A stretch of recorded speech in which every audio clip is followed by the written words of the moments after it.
So భూభారతికి సంబంధించి మరొక update చాలా రోజుల తర్వాత అని చెప్పుకోవచ్చు. ప్రతి మండలానికి లైసెన్స్డ్ సర్వేయర్లు 19న సీఎం చేతుల మీదుగా లైసెన్స్ల పంపిణీ.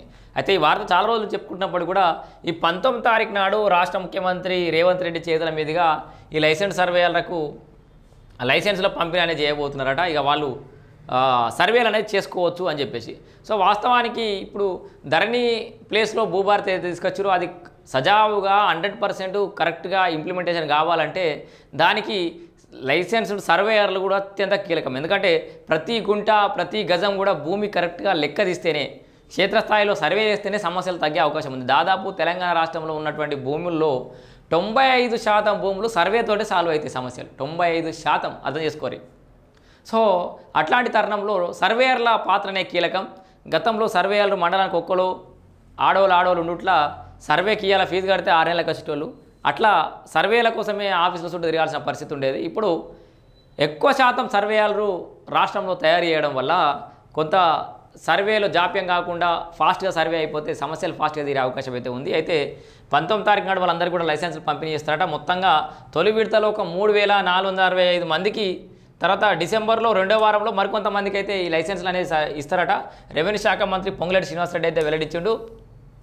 సో రాష్ట్రంలో ప్రతి మండలానికి కనీసం 4 నుంచి 6 లైసెన్స్ సర్వేలను నియమిస్తూ కీలక నిర్ణయం తీసుకున్నామని రెవెన్యూ శాఖ మంత్రి పొంగులేటి శ్రీనివాసరెడ్డి వెల్లడించారు. సో మండలానికి 4 అంటే అది ఇప్పటి వరకు అయితే ఓకే, ఇంకా కూడా పెంచినా కూడా తప్పేం లేదు, అవసరమే, అంతమంది అవసరమే.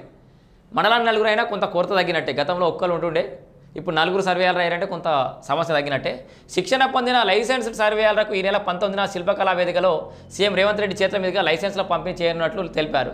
శుక్రవారం సచివాలయంలోని రెవెన్యూ శాఖ ఇక్కడ రివ్యూ చేసిరు. ఈ సందర్భంగా ఆయన మాట్లాడుతూ అనేక పంచాయతీలకు శాశ్వత పరిష్కారం చూపాలనే లక్ష్యంతో రెవెన్యూ శాఖలో విప్లవాత్మక మార్పులు తీసుకొస్తున్నామని, ఇందులో భాగంగా గ్రామ రెవెన్యూ వ్యవస్థను బలోపేతం చేసే దిశగా ఇప్పటికే గ్రామ పాలనా అధికారుల జీపీఓలను అందుబాటులోకి తీసుకురాగా తాజాగా క్షేత్రస్థాయిలో ప్రజలకు సులభంగా భూసేవలు అందేలా లైసెన్స్డ్ సర్వేయర్లను నియమిస్తున్నట్టు పేర్కొన్నారు. రాష్ట్ర ప్రభుత్వం ప్రతిష్టాత్మకంగా తీసుకొచ్చిన భూభారతి చట్టంలో రిజిస్ట్రేషన్ సమయంలో భూమి సర్వే మ్యాప్ను జతపరచడం తప్పనిసరి చేసిన నేపథ్యంలో సర్వే విభాగం పాత్ర మరింత కీలకం కానుంది. ఆ మ్యాప్ను జతేస్తామని చెప్పారు కదా పట్టా పాస్ పుస్తకాలు ఇచ్చినప్పుడు. భూభారతి చట్టంలో పేర్కొన్న విధంగా ప్రభుత్వ లక్ష్యం నెరవేరాలంటే ప్రస్తుతం 350 మంది సర్వేయర్లు సరిపోరని, మరికొంతమందిని సర్వేయర్లను అవసరం అవుతారని అన్నారు. దీనిని దృష్టిలో పెట్టుకొని ఒకవైపు లైసెన్స్ సర్వేయర్లను తీసుకోవడం, మరోవైపు సర్వే విభాగంలో ఖాళీగా ఉన్న సర్వేయర్ పోస్టులను భర్తీ చేయడం, ఇంకోవైపు భూముల సర్వేకి అవసరమైన అత్యాధునిక పరికరాలను అందుబాటులోకి తీసుకురావడానికి చర్యలు తీసుకుని, ఇప్పుడు ఒట్టిగా సర్వేలు తీసుకోగానే అయిపోదు, దానికి ఒక మిషన్ ఉంటుందట, అదేందో లక్షలు ఉంటుందట. ఆ మిషనరీ కూడా ఎక్కువ తీసుకురావాల్సిన అవసరం అయితే ఉంది. అయితే సర్వే వ్యవస్థలో భూ వివాదాలు తగ్గుతాయని అంటుండు పొంగులేటి శ్రీనివాసరెడ్డి గారు. సర్వేలను అందుబాటులోకి తీసుకురావడానికి దరఖాస్తులను ఆహ్వానించగా 10,000 మంది దరఖాస్తు చేసుకున్నారని తెలిపారు. ఇందులో తొలి విడతలో 7,000 మందికి శిక్షణ ఇచ్చామని, వారిలో 3,465 మంది అర్హత సాధించారని చెప్పారు. భూ విస్తీర్ణాన్ని ప్రకారం ప్రతి మండలానికి 4 నుంచి 6 లైసెన్స్ సర్వేయర్లు నియమిస్తామని తెలిపారు. 2వ విడతలో మరో 3,000 మందికి ఆగస్టు 18వ తేదీ నుంచి శిక్షణ ప్రారంభించామని, ఈ నెల 26వ తేదీన జేఎన్టీయూ ఆధ్వర్యంలో అర్హత పరీక్ష నిర్వహించనున్నట్లు వెల్లడించారు.